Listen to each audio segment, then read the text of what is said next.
La Vie Boheme. We're diving headfirst into the vibrant, chaotic world of 2005's Rent. It's time to measure your life in love as we get ready to sing along while exploring the timeless message of love, loss, and finding your voice.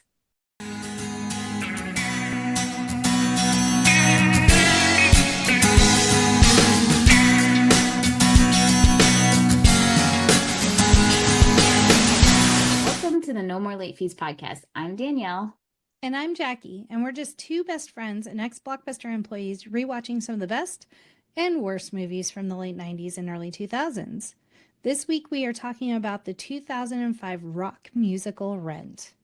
But before we dive in, let's get into some housekeeping.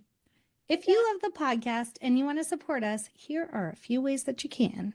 Did you know writing us a review and or rating us helps us get more listeners? If you want to be featured and help us grow, make sure to head to Apple or Spotify and give us a great review or a 5-star rating because it's Christmas time, y'all. We need some cheer. We do. It's been hard. 2024 can kiss my ass. Agreed. And if you want to keep that Christmas cheer going, you can give us a one-time donation at ko-fi.com/no-more-late-fees, or for $50, you can choose what movie we do within our time frame. And if you're looking for the perfect holiday gift, you still have time. Make sure you check out our Redbubble store at nomorelatefees.redbubble.com. We have original merch there, especially from some of our favorite episodes and movies from the late 90s and 2000s. And this week, we're thrilled to have honorary little sister Alyssa joining us to discuss Rent. Welcome, Liz. Welcome. You. If you want to learn more about Alyssa, because she gave so much just now, check her out later this week on our bonus episode as we talk all things musical. It's going to be a fun one. We love ripping on her, so should be good. I didn't know I was supposed to do a thing. I just thought you were like, hello. no. Well, Jackie, tell us about Rent. It is a soundtrack that I can perform every song to. And she did with stunning accuracy. Thank you. Thank you. Liz and I watched this together a couple days ago. Ken was confused and kind of bored. But Rent is a rock musical that follows a year in the life of a group of impoverished young artists and activists struggling to survive and create a life in New York City's East Village under the shadow of the AIDS epidemic. It stars Anthony Rapp, Adam Pascal, Rosario Dawson, Jesse L. Martin, Wilson Jermaine, Heredia, Idina Menzel, or Adele Dazeem, if you know, you know, Taye Diggs, and Tracie Thoms. It was directed by Chris Columbus. That man, like, even without knowing he's the director, you know he's the director. Like, there's just something about his cinematography. The play was written by Jonathan Larson, and the screenplay was written by Stephen Chbosky. And you can watch it for free on Hoopla. You just need your library card, or you can rent it on Amazon. But before we start, let's get into our ratings rewind. So you know the drill. Before we get into the movie, we'll reveal the rating our Y2K versions of ourselves would give. Then at the end, we'll see if our current selves agree with our initial rating. Our scale consists of would buy it again. The best would play on repeat. 5-day rental. Would watch again. 2-day rental. Okay, but nothing to write home about. And same-day rental. Trash. Straight up dumpster fire trash. All right, Alyssa, we'll start with you. Ooh, for me, it was a would buy it again. Definitely owned like multiples of it and broke them because we played them so much. It's a very nostalgic movie for my family. Jackie? So we had the soundtrack and we found out that the movie was coming out, and then Danielle, Heather, and I went on a trip to New York City, and we got to see the cast perform for Broadway in the park at Bryant Park the summer before the movie came out. So that was super exciting. And then we always went to the movies on Thanksgiving Day. And so Rent was our Thanksgiving Day movie in 2005. And our friend Patrick, who I met at Blockbuster, we worked together. He wasn't going home for Thanksgiving. So we were like, oh, just come to our house and we're going to see this movie. And he's like, okay. He had never heard of Rent. So poor Patrick had to sit through this movie about like just very sad, but to a happy beat the whole time. Like he was so confused, and he was just like, "Oh." When we get out of the movie, he's just like, "Didn't realize it was a musical," and we're like, "Yes, sorry Oh. about that." Were y'all singing in that movie? I think we were quiet. I think we were respectable because you honor the movie as it's made. The Conleys are rule followers. The Clarks are rule breakers. Oh, yeah, that's my little long-winded story about how it would be a would buy it again. Loved it. I can't say anything really bad about it. Yeah, I own this, would buy it again. Yay. I mean, would buy it, because it's today's rating. Y2K rating. All right, let's get into box office. So the budget for this movie was $40 million. That's a lot. That's a lot. Jackie put all these zeros on here as if I was gonna know numbers and shit. I'm like, wait, okay. We already know it's not my strong suit. Math. All right, world gross, it only made about $31.6 million. Domestically, it made $29 million, and internationally, only $2 million. But its Lost opening in weekend, translation there. yeah. But to be fair, it had a lot of competition. It did. So let me just tell you what the top 6 were at this release. So we had Harry Potter and the Goblet of Fire, one of the best Harry Potter movies, by the way. Agreed. Rent. And Harry Potter and the Goblet of Fire, when it opened, it made $14 million that day. I think it opened. That's crazy. Yeah. Then Rent, then Walk the Line, then Yours, Mine, and Ours, then Chicken Little, and then Just Friends. That's why we have 6, because I wanted to include. Girl, I already knew. The movie is based on the Broadway musical. It is an adaptation of the hugely successful Broadway musical by Jonathan Larson. And if you know anything about this musical, that Jonathan Larson passed away right when they were going to have, I think, before the show began previews off Broadway. Yes. I was reading about that, and I think like a lot of critique around the musical. I've personally never seen the musical. I'm one of the people who really only know Rent from the movie. There's a lot of criticism around it just being okay because he passed away right when they were starting to do previews and dress rehearsals, which is when you would sort of refine musicals typically. So a lot of the polishing that they might have done didn't happen. I personally think it's perfect, but a lot of people had some stuff to say because he unfortunately left us before he could kind of see that through to the end. Yeah. But I think that adds to it, to the realness of it being such a gritty, I think, like we were talking about, musicals are usually like very happy, and this one was really tackling a lot of socioeconomic big topics, but it was his lived experience, and we'll get into that more. But him building this was people he knew, friends he knew, all a culmination of all of his hard work, because he had been working on musicals and other projects for a long time. So it's also just, I think, makes it even sadder that it's like he poured into this production and then left so early.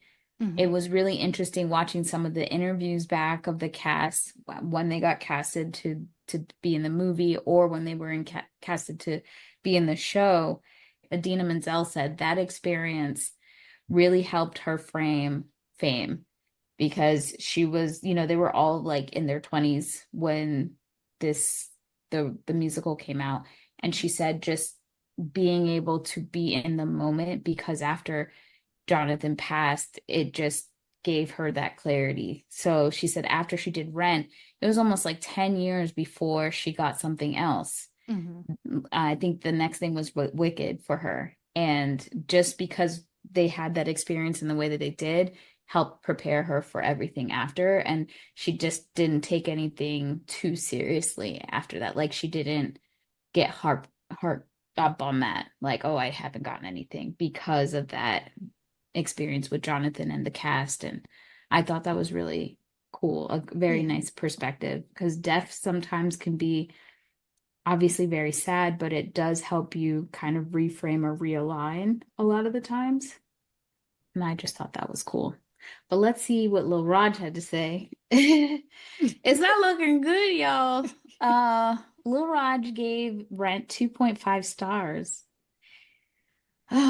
Rent is a stage musical that wants to be a movie musical. Many stage musicals from Oklahoma to West Side Story feel right at home on the screen. Rent on film is missing a crucial element of its life support system, a live audience. The stage production surrounded the audience with the characters and the production. It lacked the song We Are Family, but that was subtext. On film, Rent is the sound of one hand clapping. It's not a bad film. It may be about as good a film as the material can inspire. And,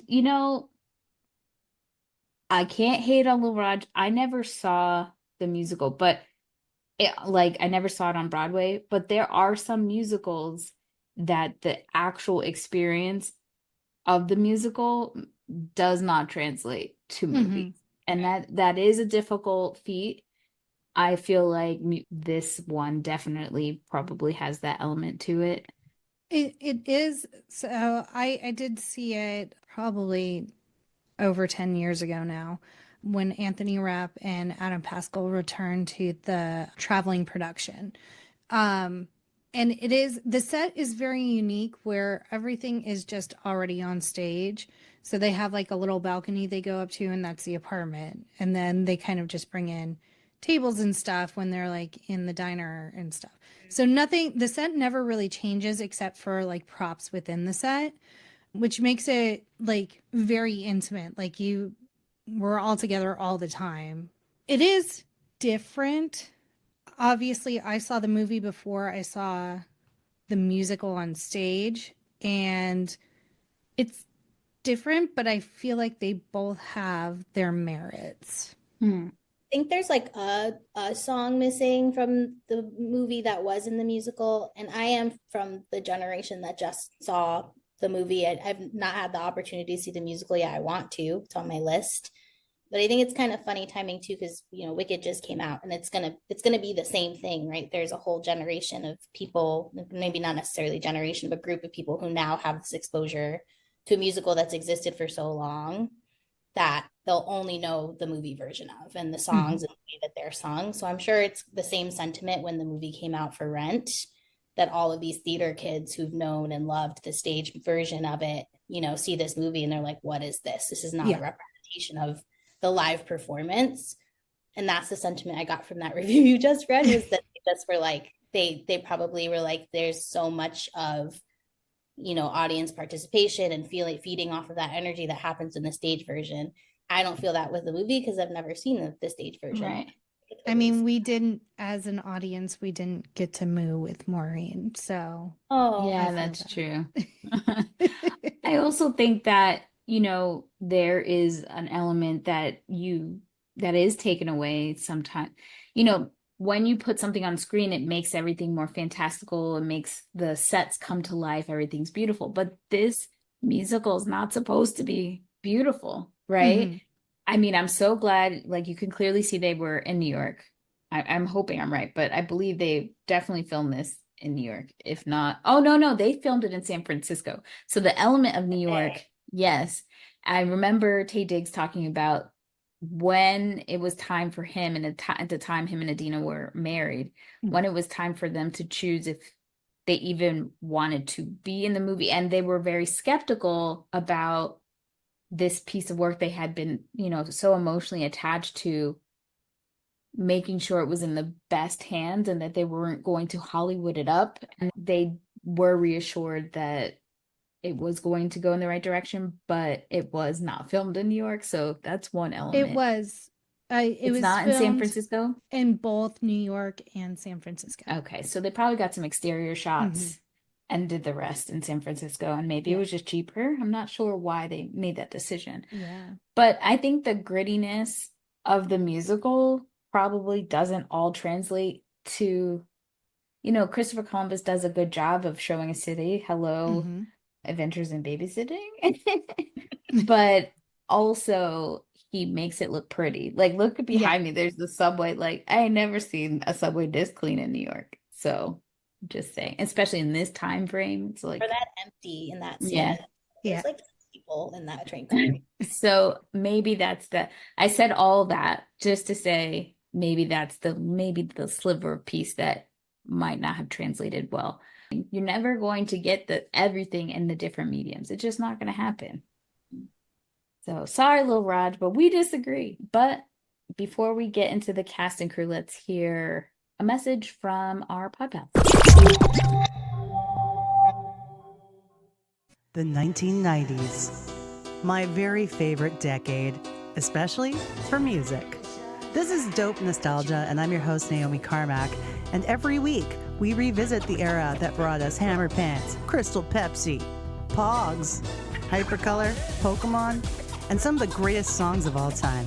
On Dope Nostalgia, not only do I have episodes where I talk about the big artists of the 90s with friends, but sometimes those big artists come on the show. Past guests include Naughty by Nature, George Lamond, Alana Miles, Color Me Bad, Biff Naked, Right Said Fred, and so many more. Dope Nostalgia, a podcast made for 90s kids like me. You can find us on Spotify, Apple Music, Podbean, Stitcher, and wherever podcasts are served.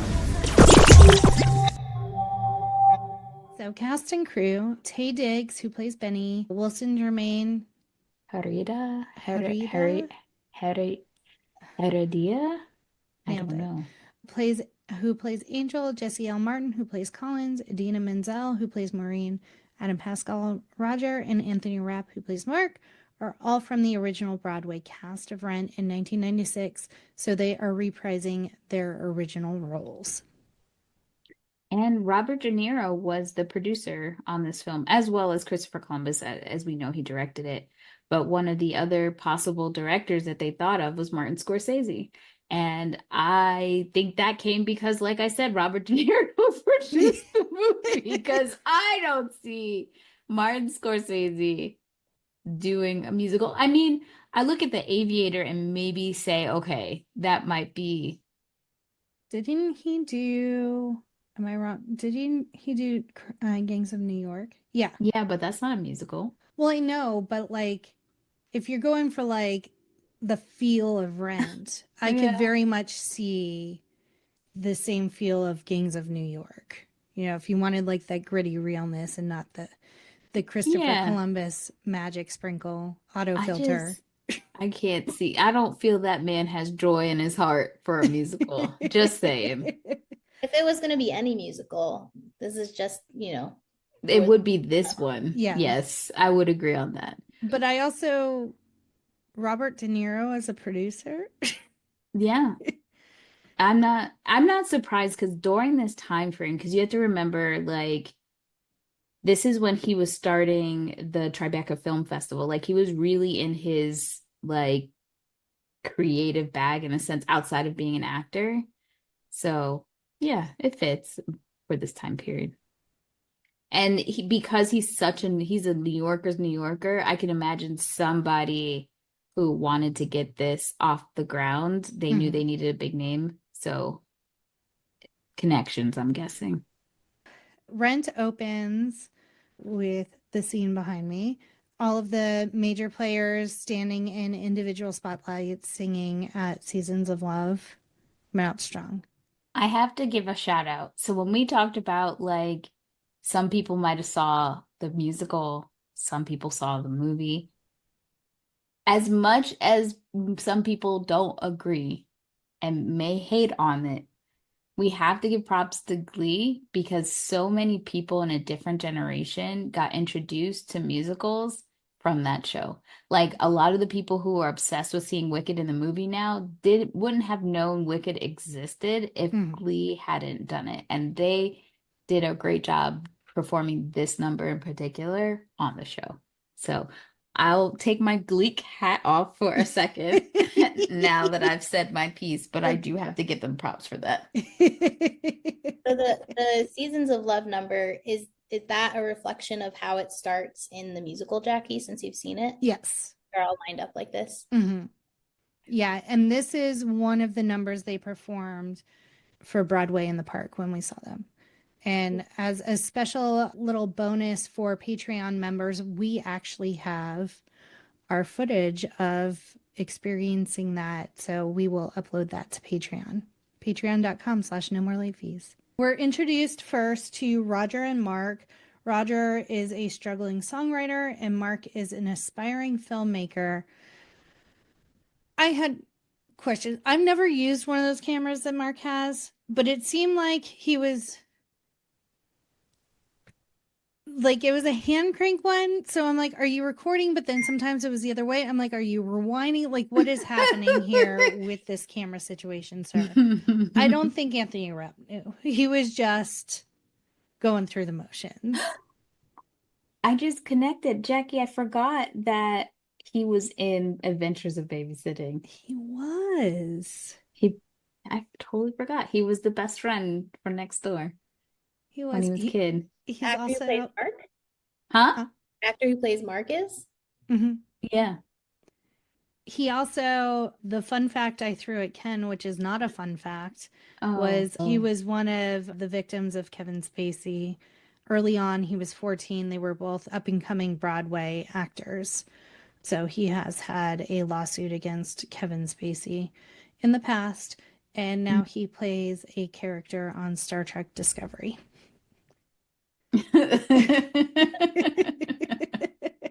So, FYI. We see one of the first opening numbers is titled Rent, and they're just lamenting about how they're behind on all their bills. They can't even afford to pay the back pay they owe on rent, let alone pay this month's rent. So they are down and out, and electricity has been turned off. So they do have an inordinate amount of candles for people who can't afford things. I feel like candles back then weren't as expensive as they are now. Probably. Since we all got woo-woo on a bitch and now everybody's got a million different types of candles. It's like, can I just get a classic regular candle for like 25 cents? Because I know wax is not that expensive. Yeah. Just saying. And then they light a bonfire in a trash can.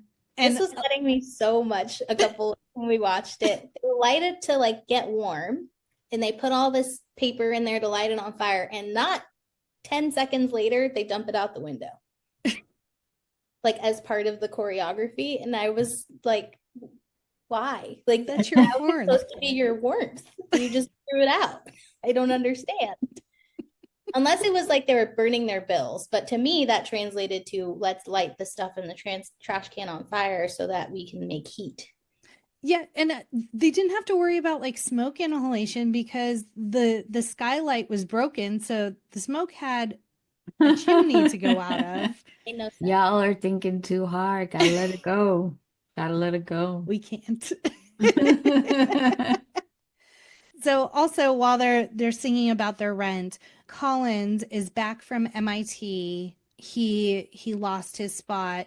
And so they throw him the keys, but then he very quickly gets beat up in an alley and an angel saves him.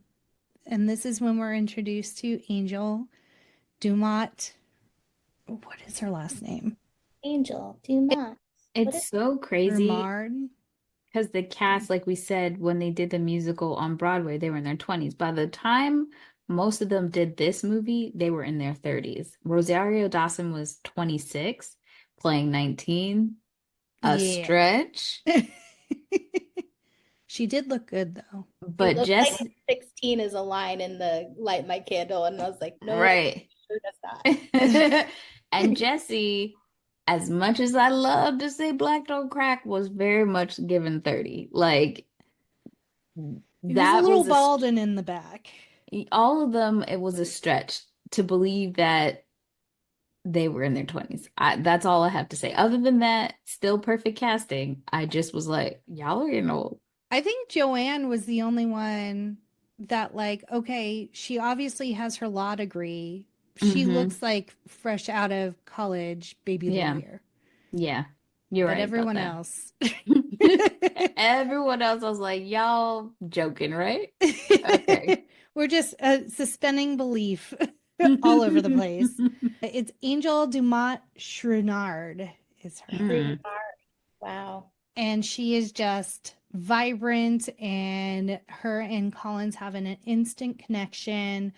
And so once Collins comes to, they are quickly inseparable.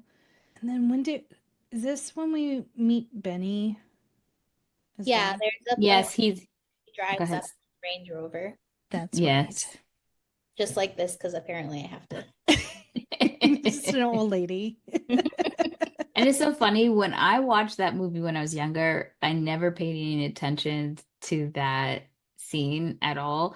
I didn't know what a like I don't think I knew what a Range Rover was or the significance of like how much money it cost or anything. Mhm. So now rewatching some of the details that came out, I was like, oh.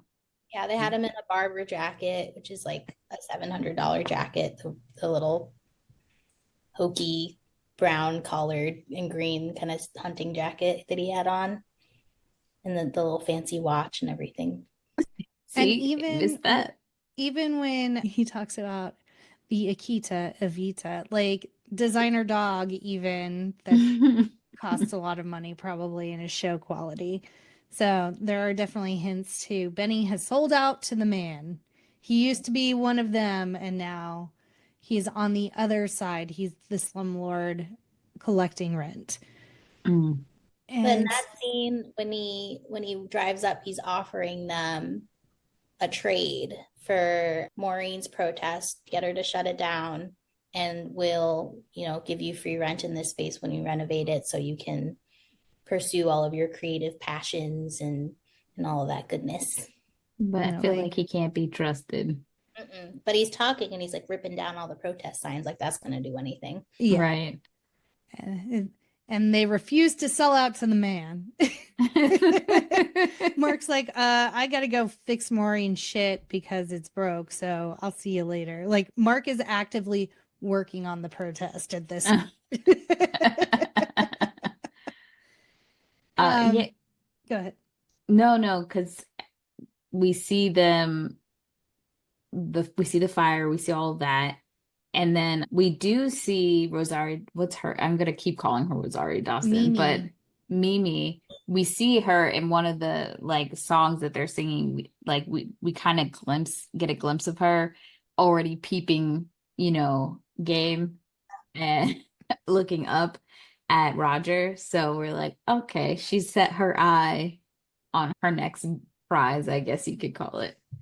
So that I thought that was cute because again, didn't notice it the last time I saw it because it's been forever. Well, even when they were like talking about like rent and landlords and lease, like I lived at home. I was still in college. Like I didn't have to worry about that stuff. So it went right over my head. And now I own property. I'm like, oh, I hope my tenants don't think that about me. So we also see Angel and Colin's budding romance. We see their rendition of I'll Cover You, which the medley of that in Seasons of Love towards the end of the movie is like one of my absolute favorite parts of the entire show. But it's very sweet. And then is that when I think that's a little later because I think after Benny sings, then I think the Would You Light My Candle song played.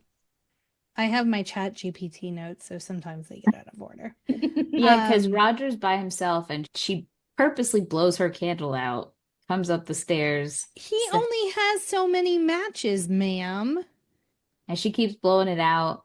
So my understanding is that she's trying to score drugs by saying, or she says she She needs drops to her cook drugs, them. Yeah, She she has has her drugs. She has needs a drugs. candle to cook them. but she blows the candle out, says she drops her drugs, and she's trying to find them, I She's think and also she can't. flirting. I She think the is. pure purpose of that for her was just flirting. I think she came up with the drugs. And then Mhm. as she was like bumping into him and flirting and doing all her blowing out candle things, it fell out of her pocket or something. And that's why. She threw it. If you watch it, there's a scene Oh, where I'm telling you, I watched it again. I was just like surprised because I'm like, wait a minute, did something I see something. I always thought it fell out of her pocket. And that's why Girl, she's no. like, oh no, where's my drugs? No. When she gets to the door, she blows out the fucking candle again. Then she's like, where are my drugs? And that's when she goes on the floor and she's like, I got the best ass. He's like, oh, oh, oh. And then when she's crawling under that thing, you see her kind of throw something. And Oh, then I thought it was just like a piece of paper or a candy wrapper that was on their floor. Like I, she was I, actually I, looking for it because she was pissed when he found it and wouldn't give it back to her. because I just she, felt like there was so much desperation in her voice when she got to the door and realized she didn't have it. And then she's like, where's but my when she went stash? to the door, she blew out the fucking candle again. I'm gonna have to rewatch this scene. That's why I was confused. I was like, did I see this? Did this bitch just like get and then be like, Maybe, but then he found it because he was like, oh, nothing, just a candy wrapper. And he puts it in his back pocket. Yeah. Oh, I don't know. I don't think he was intending to use it, but he was just trying to keep it away from her so she didn't get high. right. I believe that she wanted to get high with him. Maybe she saw that he, because remember, he said back in his day, he used to see her. So she probably doesn't know that he's gotten clean, doesn't know. Mhm. He said, oh, I had, you remind me of ex-girlfriend, whatever. She doesn't know that the girl died or his experience.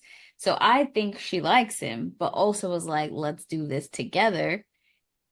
Did that whole flirty thing, blew out her candle, kind of threw her drugs so that they could play together. That's what I took from it. I could be wrong, but this was fresh eyes rewatching it after 20 plus years of not seeing it. So Oh, that makes sense. And then, because then she, like, we get to the end of the song, she grabs it out of his pocket, like, shakes it in Mhm. his face. And it's like, bye. right.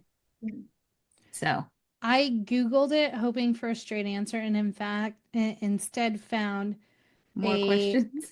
light my candle unanswered questions and it is 22 questions about Everyone's just as confused as we are. Well, what we do learn in this song is that she's 19, supposedly. She works at a strip the Cat club, Scratch Club. the That's Cat where I Scratch dance. Club.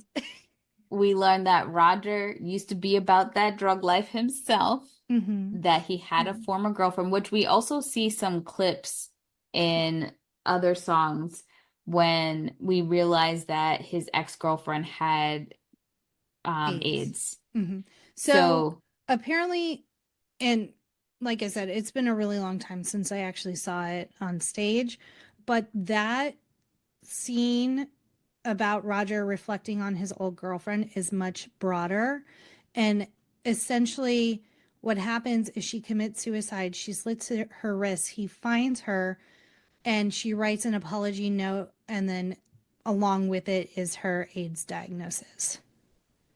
so in the movie we see a clip of them together and her telling him or seeing the results that she has it. So does Roger have HIV? Yes. Oh, There's okay. CT break. Yeah, future scene and Lucky the Right. Bohem. Her Gotcha. Totally forgot. Okay. Which makes sense to his aversion to not wanting to, because when Angel's introduced by Tom to both Roger and Mark in another song. Today for you, tomorrow for me. We learn that Angel had a good day out in the streets. I don't know what. Yeah, She's a street performer. She plays the pickle tub. She's always drumming on something. That's called. Those things are like, is a pickle tub? Yeah, because in New York, in delis, they always serve pickles on the table. So you buy them like Firehouse Subs. You can go and buy their empty pickle tubs. Alyssa looks mind blown. I've never heard anyone call it a pickle tub. It makes perfect sense. And that's a very small detail to be focused on. So continue. So that's what we live for. When Angel comes in, that's when we learn that both Angel and Tom are going to essentially an AIDS support group. They call it life support. Life support. And so they've invited Mark and Roger. Roger's like, no, not down for that. So that makes a lot of sense. And Mark comes, no problem, but he's super awkward when he goes. Well, and Mark's like, I'm happy to come, but first I have to go fix Maureen's shit. Right, because Maureen calls the house. That's when Tom learns that Maureen and Mark have broken up because Maureen is now with she's a lesbian now, apparently. Yeah. That's how Mark says it. There's we have to imagine there's overlap that maybe Maureen cheated on Mark. And when Mark goes over, instead of seeing Maureen, he is greeted by Joanne, who is the woman that Maureen left him for, who is a lawyer and completely under Maureen's spell. Mm-hmm. Like, she pays people to do the shit that Maureen has her doing. Right. Yep. 6 hours late. Say that again. When Mark shows up, she's like kind of being like, oh, of course she called you. And then he's like, well, I can leave. See ya. Nice to meet you. And she's like, well, I hired an engineer. And then she's like, well, he's 3 hours late. And then that's when Mark's like, let me help you peep game, because these are the things she told me when she calls you sweetheart and honey and all this other stuff. Yeah, check. Cause and Pookie, right? So he pretty much tells her like, yeah, I love her to death, but that girl be cheating. Mm-hmm. And so then Joanne's like, oh shit, check. She's done this shit to me as well. So, and they do the tango. I think that's such a fun scene, and I feel like that has to be one of the ones, like the song, the Tango Maureen, and the way he hits his head and it flashes into this like gorgeous ballroom. And Jackie, you might be able to confirm that has to be like one of the most different kind of like transitions. Yeah, transitions. And I mean, compared to what the Broadway version must have looked like. If they had the whole set kind of set the way it was, I wonder if you know maybe, but I honestly can't remember. Favorite scenes, it's just like it's such a fun idea to have him kind of fall back and then have this whole vision of like these beautiful tango dancers and her in red being the seductress, making out with the boy, making out with the girl. I definitely think it's just for the movie, but you're right. And during that scene, the eyebrow lift and jacket toss were added because the actors were having fun during rehearsals, and Chris Columbus liked it, and so he asked to keep it in. So I like that they kind of put their own little on it. I did not know that this movie or the musical was loosely based on the 1896 opera La Bohème. Had no idea. Yeah, it's referenced in a couple of points, mostly with Roger playing his guitar. He plays the melody to Musetta's Waltz in La Vie Bohème, and I think in a different point where he's just kind of like tinkling on his guitar. A little reference to the opera. I think this musical was one of the first musicals that, like, because I grew up just watching them with my mom, but this was one of the first musicals where the music wasn't like rhyming. Mm-hmm. Like it was, first of all, it was very new age, more of a less fantastical, more of a real life grittiness to it. But also the songs just I'm so used to like the old school musicals where everything kind of had like a rhyme to it, and this was like full on sentences but somehow making it work, and sometimes a little clumsy, but it still worked. So that was very interesting to me. And some songs, I think, because of that element, because I'm simple, I'm like, oh, don't like that song, skip. Which songs were those, Danielle? A lot of what Roger be singing, I'm like, yo, you're real depressing. Is given a little like I'm trying to go with it because I know this is dark, but yeah, Roger, you're killing me literally, and probably some songs by Mark too. Yeah.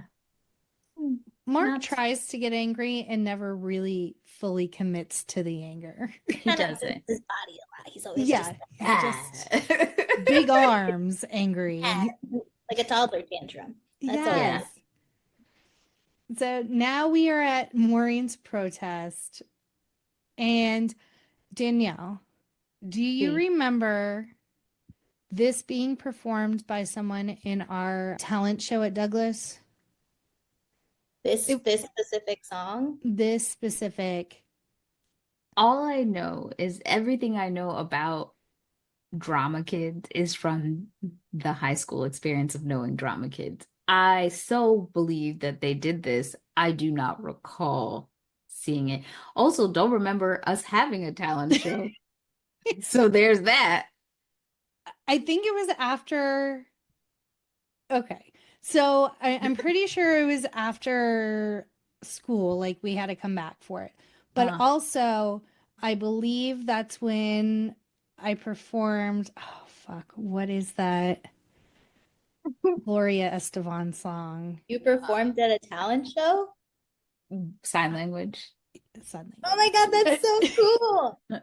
I thought you sang Gloria Estefan. I did not sing Gloria Estefan. I still want to see it now that you've signed it, but I know now that you've said that I did not go to said talent show. Just before you were ready to die.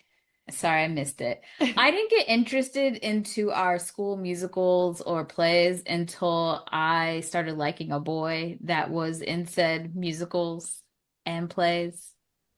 That was it. It was 1, 2, 3. The 1, 2, 3, 4. Come on, and my baby say you love me. Okay, got it. Song. So that's a bop. Yeah. So at that talent show was my first ever exposure to Rent with this Maureen performance of the cow jumping over the moon. Anyway, so now we're at Maureen's protest. It's very avant-garde. Lots of yell singing. She comes in on her motorcycle. She does. Everyone's super hyped up and also like I know it gets broken up pretty quickly, but like how long was this like spoken word singy performance going to go on about the cow, like slurping from the cow's udder? There it is. I love it. Also, Idina defying gravity literally in that scene, bending over backwards and still like singing, slurping. Yeah. So this one, the musical or the movie, sorry, wasn't filmed live. They like recorded it in the studio, but they made them sing while they were filming. Okay. That like when they were out in the cold, like you could still kind of see their breath, and they wanted to make sure like the musculature of how you sing didn't look like they were just lip syncing. It still kind of felt like they were singing live. Which so that's she's still singing while she's doing that. It's still really impressive, but yeah, not live. Interesting. So now the protest has been broken up by Benny and his father-in-law, and everyone kind of pieces out and they all congregate at the local like diner. And the diner's like, no. Y'all don't pay for shit, so you can't stay. Right. And Angel's like, I got this shit. And hands them a 20, and like 20 people sit down. It was like a tiny stack of money, but is that still from the $1,000, which is not really that much money that he made for unaliving that dog. But that, like, we have to also remember the time frame. The late, we're like, was it 89 when this is supposed to be 89, taking place? So let me, just as a New Yorker, that actually could have taken you a lot further. And especially if you're in the avenues, like yeah. it, things were not that expensive. Because, like, I even listened to my mom and my grandma talk about, like, my grandma talks about when she used to get a paycheck, she would get like $70 sometimes, and she would be able to, like, still sustain for that week. Like, in New York, you could hustle in certain places.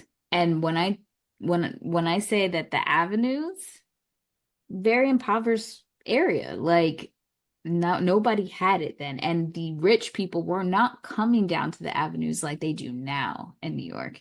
It has become completely gentrified. But back then, you weren't going over there because that's where the drugs, that's where the prostitution, that's where the danger was. So And my understanding of Alphabet City came is from 200 200 cigarettes. But yeah, like, I can see the dollar going a little bit further back then. So now I'm like, yeah, right. But then, yeah.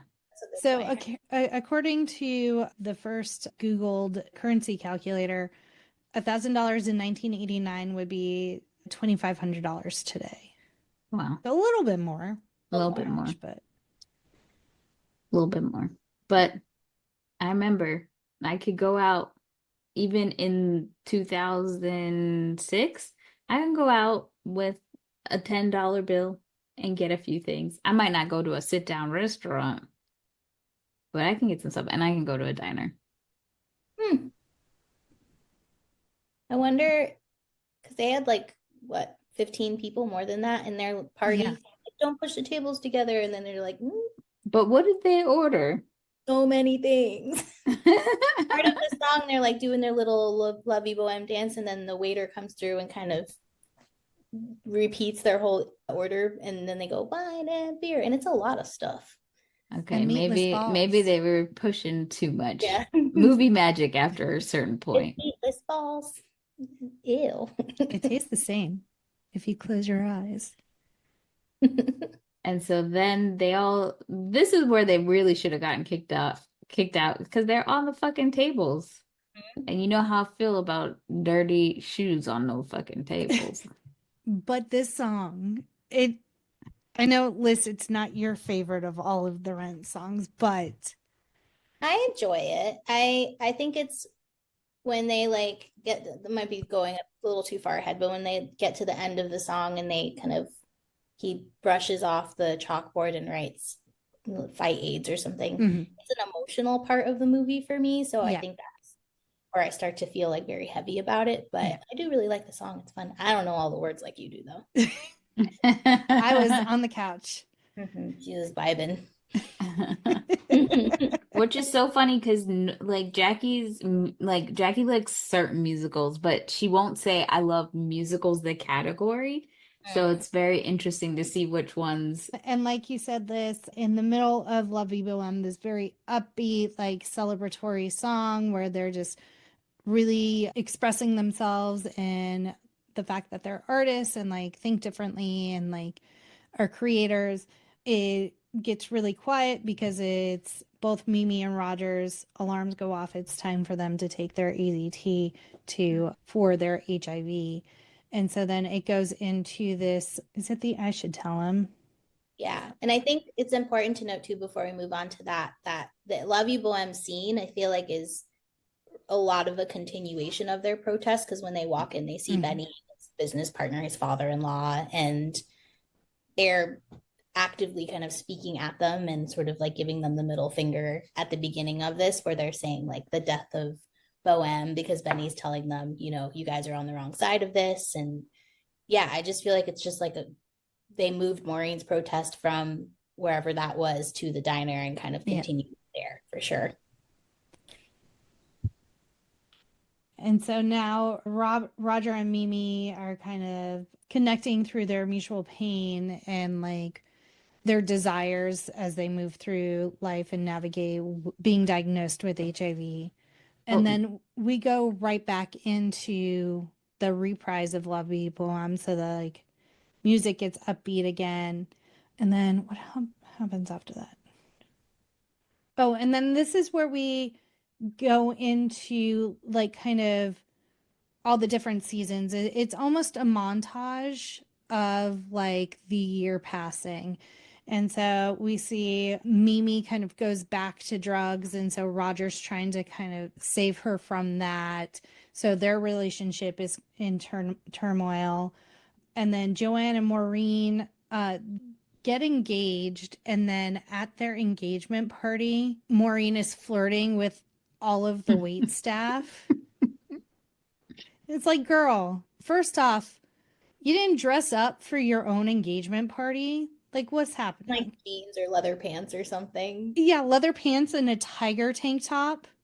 So unserious. She has to make it new. I think there's like some sort of like happier parts of that montage too. That's when you see them kind of all out and celebrating New Year's.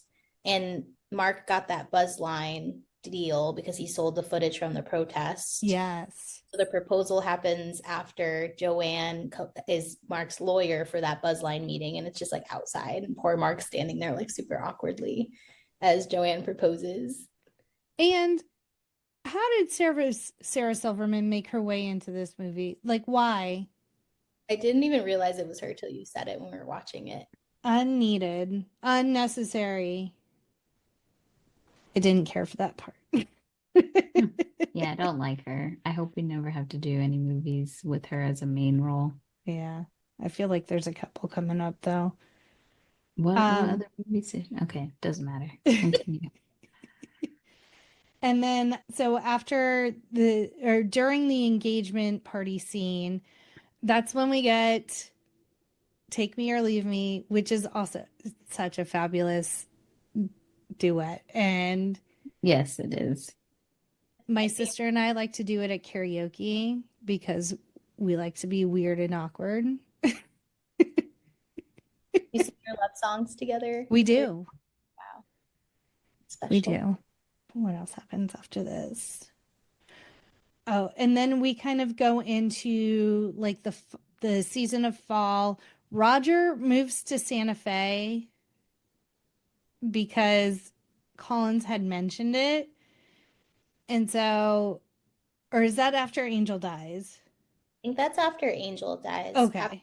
After the engagement is when Angel starts getting sick, right? And then we see there's some song playing and we see the circle getting smaller and smaller, the support group circle getting smaller and smaller. And then I think the song Santa Fe plays, that's, I think your scene that you're in front of Danielle is when they're all sitting in the train and Collins is being swaggery and being like, let's all go to Santa Fe because it's cheaper. Yeah. And I do love the choreography on the train. Like, I think it's just visually very appealing where they're like kind of like chicaning through the poles of the subway car and stuff. Danielle did do a twirl on a subway car while we were there. And now, unfortunately, Angel's health is declining due to AIDS. And so everyone is kind of reflecting on kind of their position in life and how Angel was so vibrant and full of life, and this disease has unfortunately taken her. And then we get to the memorial for Angel, and everyone is just having really heartfelt sentiments. And it's not a whole lot of people that are in the church, but you could feel that everyone just deeply loved and appreciated who Angel was. And that's when they kind of split off. Mark is like full blown working for, is it Buzzline? Is that what it is? And then Roger goes on his Rumspringa to Santa Fe because he's not a girl, not yet a woman. And you can't tell me that scene is not just taken straight out of Crossroads. Crossroads when he's like looking off into the distance on the little Yes. Oh my God. I didn't even clock that. That's funny. And then Benny and Mimi get together. Is that right? At one point? They show up to the funeral together, and I think it's one of the montages that he like comes to her place of work. It kind of there's like the scene where he kind of walks up behind her and she's sitting getting her makeup ready in the That's mirror. right. And I think that's really the only indication in the movie. They don't really like get into it, but that's like supposed to represent them kind of getting together, which I don't get because isn't he married? So did he Yes. like, That's his mistress. but he's like full out in the open. He went to the funeral with her. Probably His because wife's he not going to knew, that thing. yeah, no one that he knows in his upper crust circle is going to be at Angel's memorial. That's fair. That's fair. But then he's like, you can't talk to what's his name, and they're all arguing in the cemetery. Yeah. Dig. What I do love about this musical is one, it's so lived in, but two, they cast black and brown people, but also you can cast this with an array of different ethnicities. Anybody, essentially, could be in these roles. And I do love that. But again, for a musical on Broadway, especially when it came out, yes, we had black and brown people in these musicals, but to this day, we're still fighting for that equity and inclusion. And this is one of those musicals that allowed for it to be very colorblind casting, if you would say, I to an think, extent. yeah, I agree. I think particularly because of the subject matter. Like, yeah, Mm-hmm. the socioeconomic part plays a big factor here, but the AIDS epidemic like really, really impacted those racial circles and the fact that they stay true to that and they understand like this is the subject matter that we're trying to address in the movie and in the play, and the casting reflects who was impacted by it. I think that's really cool too. Yeah, but even the role of Benny, where you could say that could potentially be like very easily be a white man, but making sure that, Taye Diggs got that role was very cool. So, And you guys said earlier he was cast in the original as well in the on the Broadway mhm. version as that. Yeah, that's how him and Idina met, I believe. Yes. I think so, yeah. And then Idina's new husband is also in this movie. Aaron Lore, one of the Bash brothers from the Mighty Ducks. Yes. And apparently they met on the set of the set movie. of this movie. He's also a beautiful singer. He is he's the singing voice of Max Goof in a Goofy movie. He was That's in so Newsies as well. So he is very much a Broadway kid himself. So it's a perfect match in heaven. Everyone was very happy when they got together. So luckily for Idina and Taye are still like they had a amicable divorce as much as you could. They have a son together, but when you see them in interviews talking about each other, they speak very highly of each other.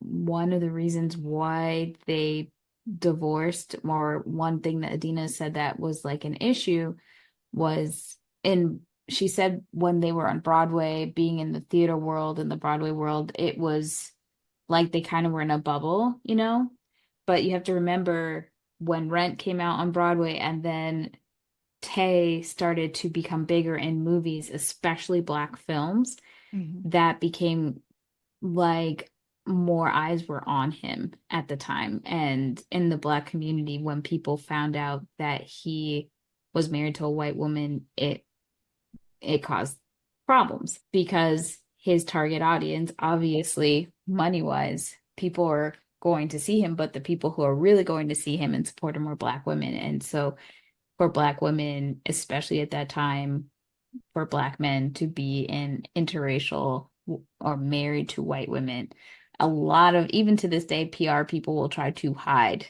said wife or whatever. So her being on the red carpet with him, a lot of identity issues, but you can even delve even deeper into that because of Taye Diggs, of like how he came into this world, not knowing his mother, not even having a real name.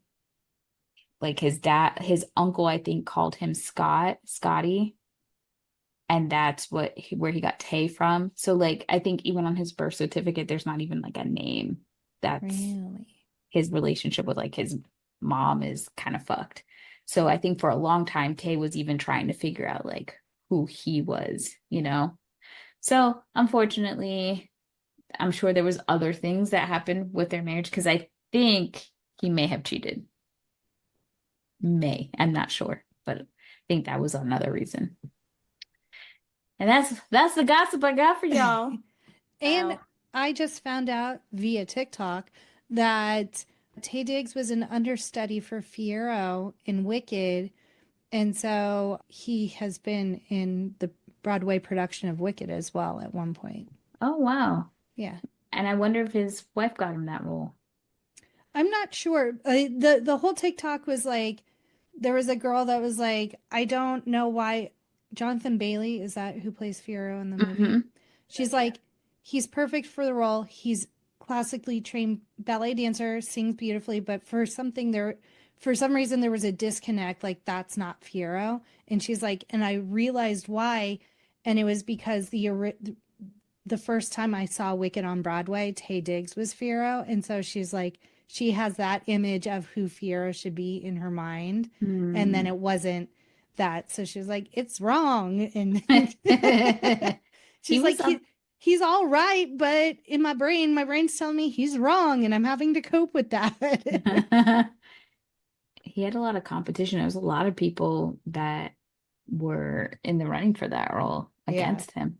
it was fantastic. Have you seen it yet, Danielle? Mm-mm. Wicked? Serena refuses to see it with me, and I finally got my mom to say yes to seeing it. So I should have asked Maru, but I didn't even think about that. Oh, I don't know. She wants to see I it. think you'll enjoy it. Like, I've it's seen beautiful. so I don't know if I told you this, but I was telling Serena, I'm like, "Will you see this with me?" She's like, "No," because with her musicals, she either or. But then she was like, Danielle, you're obsessed with that musical. I was like, I am not. She's like, Danielle, how many times have you seen the stage adaptation? I said 3 times. And so she was like, that sounds like obsessive. I said, no, just different opportunities to see it. If someone tells you, I got my ex-boyfriend bought tickets for us to see it as a date. Oh no, it was my Christmas gift one year. And another friend of mine actually got us free tickets to see it. So I was like, of course. And then when I came here, I still don't know who I saw it with. My grandma says it wasn't her, but my mom also says it wasn't her. Maru said it wasn't her. So I'm like, those are the 3 people I see musicals with. So why? It had to be Nana. She just don't remember.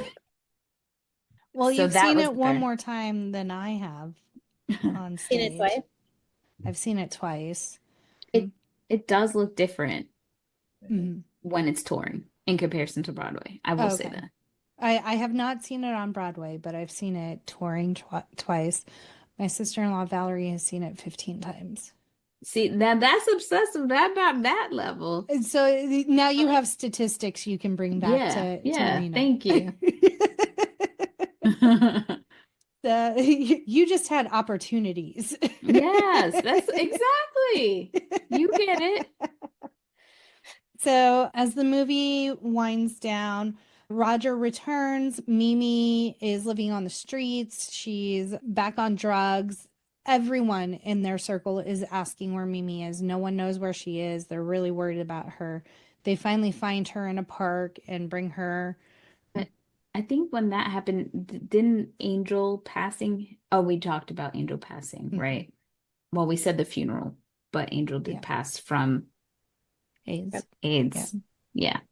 Okay. Yes. And then they find Mimi and she overdoses, no?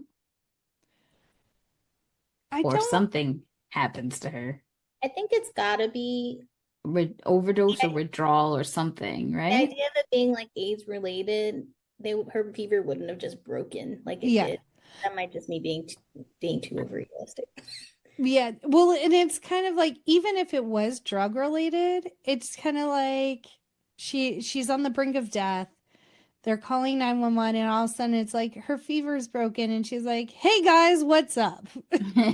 She talks about seeing Angel Yeah. and how good she looked, and they're all teary-eyed, and yeah, it's She a had lot. a miraculous recovery of whatever ailment she was going through, or combination of.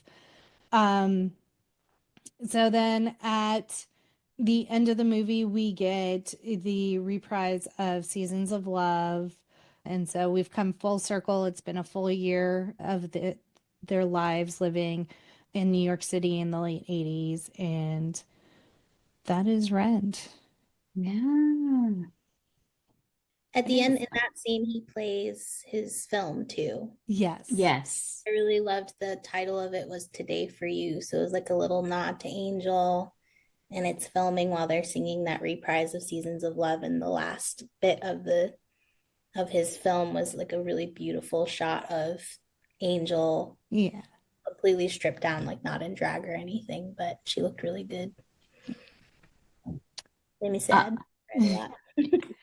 One thing that I thought was really interesting, that when it comes to the clothing of Rent, that, sorry, I have to remember what Roger's real name is. Adam Pascal. Adam Pascal. So he talks about how when they were doing the play or the musical, that the costume designer took a lot from what they were wearing. So they would bring, he said one of the leather jacket that Roger wears had, oh gosh, which I can't remember what was on the back, but it was his own leather jacket. So then they were like, okay, we're gonna put in the show. Now the jacket itself is like enshrined in some sort of museum. But so if you wore something for the musical, it would be probably brought to the actual play. And I think that's so much of what is seen in the movie, which is kind of cool. So it's all their own personal style at the time. And I think so many of the cast members were latching onto the story because a lot of them, especially them being performers in New York, could understand the squatting mentality. Even Rosario Dawson talks about that was her life. She was a Lower East Side kid who was a squatter. If you go back, she was in that movie, that documentary slash movie, I don't, Kids, which is, if you look at the backstory of that movie, I hope we never have to do that movie because it's depressing. It's very cool because it's a time capsule to what was going on, but very sad to what happened to a lot of the people in that movie. But Rosario was one of the lucky ones. But she experienced this. She said she saw this when she was in her 20s, and she knew she had to get this role because this was her life, to an extent. I thought that was really cool.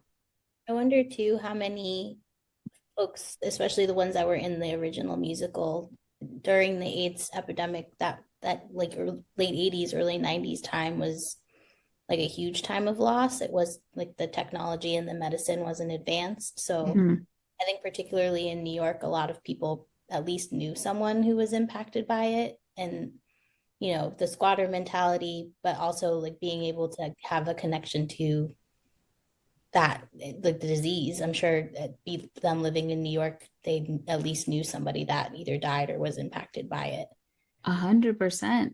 100%. Like my mom told me a ton of stories. Like obviously my mom's a nurse, and just people in general. She said it was such a scary time because once they finally realized that this was not a disease just targeting homosexual people and people who were drug addicts, that it started to seep into everyday life. She said it was a very scary time. Sex, no, there wasn't a lot of education, especially in the beginning, and people just not knowing. So it felt like a witch hunt. It felt very scary. And also people were really scared to say that they had HIV or AIDS. So yeah, it was for me in the movie coming out in 2005, my sister passed away from AIDS in 2004. So it was really cool for me to see it like just be able to see grown-ups kind of obviously Yeah. impacted by that, which is really sad. But the same thing where you said people are really scared to talk about it or say that they have it became such a stigma, and talking about it, people would make the jokes like, oh, I bet you have AIDS, or like, Yeah. I bet you have herpes. And it was always just this icky thing. There was like an icky air about it where everyone would make jokes about it. And I didn't know anyone else as a kid who was impacted by that. So getting to see it kind of out in the world and in such a big avenue, and it was really special for me. So I connect to this movie a lot because of the fact that it's a musical, but for me and for my family, a lot of it is getting to see really, really special, characters impacted by the disease, but also like being artists, being creative, and having Yeah. life, love, and yeah, it just was really.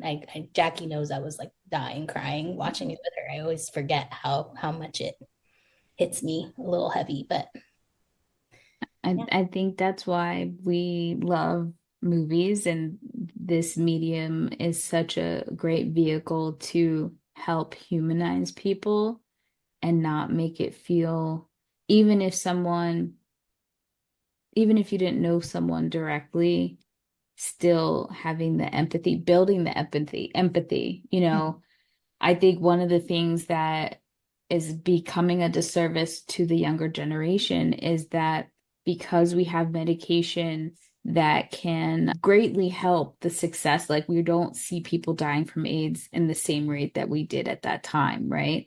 And a lot of that had to do with education, and that our country took it very seriously to push like education instead of trying to like hide it. If we look back at the 90s, early 90s, late 90s, we see anytime someone's having sex, there is a condom being pulled out. Like if you watch in comparison to what's happening now, where you don't really see it as a push anymore, there were conversations happening at schools. So even our younger generation, we understood this is why we have to take precautions and get tested. I think that's not happening in the same rate anymore. I mean, we grew up in an age where, again, if we didn't know someone personally, a lot of us watched Real World the second season, and we met Pedro, and that became humanizing to this disease that we were just hearing about that was very scary. But instead of it just being some scary thing that happened to other people, it made us feel like, oh wow, like this could happen to a friend like Pedro that we don't know. And but it felt like we knew him. And so I think, like you said, this movie and other pieces of media really helped educate us. And I think we need to get back to that, because the rates, especially in the Black and Brown communities, especially women, have been high. And not just HIV, but all of the sexually transmitted diseases.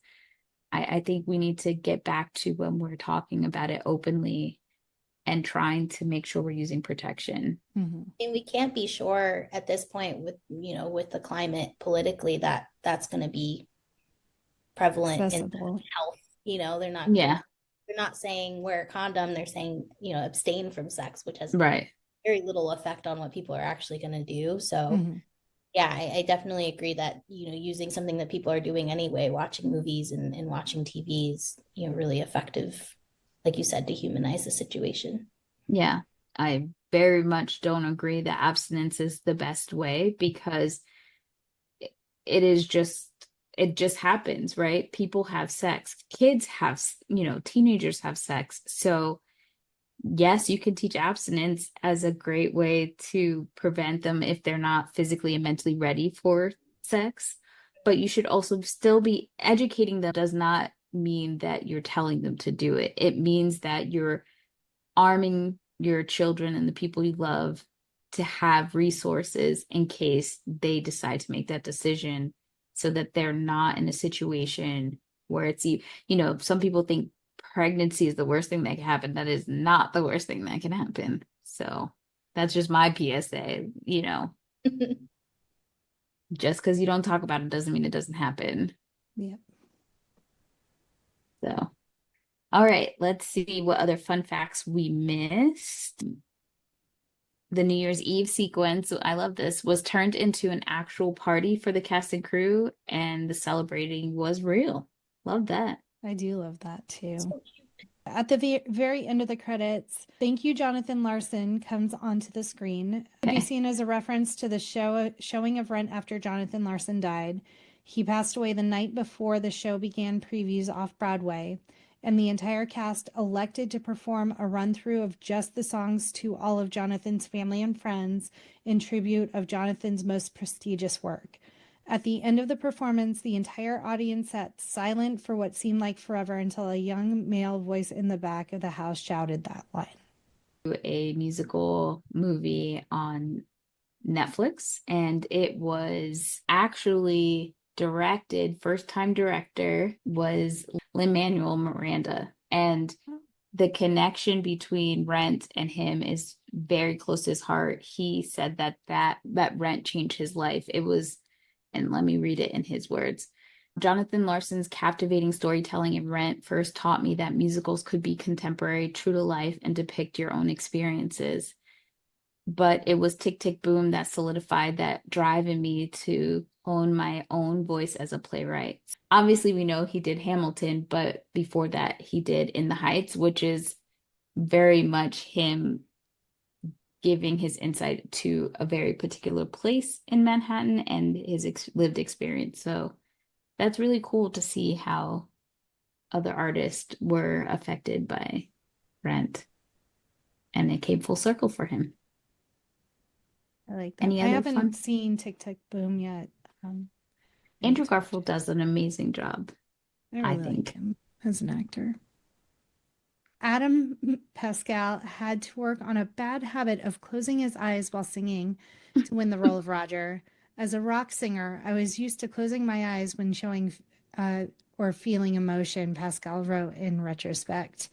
So I know that sounds silly, but it is a very real thing. I do that too. I wonder if the roles of Mimi and Joanne, if the original counterparts did try out as well, but they just didn't make it. Because I just was surprised that damn near the whole cast was the original cast except for those two roles. So I was always curious as to what happened there. Does Rosario have, does she do any other musical or music related things besides this movie? I don't know. I don't think I've ever seen her in any other musicals, but that doesn't mean that she has, IMDb's only going to show us movies, so I don't know what she's done potentially on Broadway.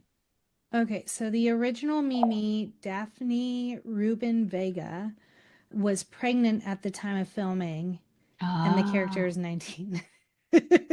Gotcha. And then Freddie Walker, who originally played Joanne, she felt she was too old for the part. The rest of them apparently didn't.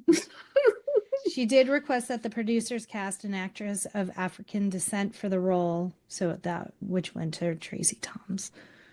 Nice, love that. Advocates. Yeah. Well, if you love Rent, if you hate Rent, if you don't know Rent, I don't know. If you have any opinions, don't forget to hit us up at No More Late Fees on Instagram, Facebook, TikTok, Twitter, YouTube Threads, Blue Sky. Let's get into present day ratings. Alyssa, we'll start with you. Sorry. Yeah, same rating. Would buy again. I think when we initially talked about doing it, I had started listening to the music again, but I waited to watch the movie. And I think it had probably been 6 years since I'd seen it. And man, it just holds up. It's so good. Jackie? Oh, sorry. Jackie? I am sticking with it, would buy it again. I owned it, so we did not have to seek it out. And I sang through the whole thing because I was in the privacy of my own home where that is allowed. Well, after rewatching it, I was like, it's all right. 2-day rating. I don't know why you play. I'm not. Really?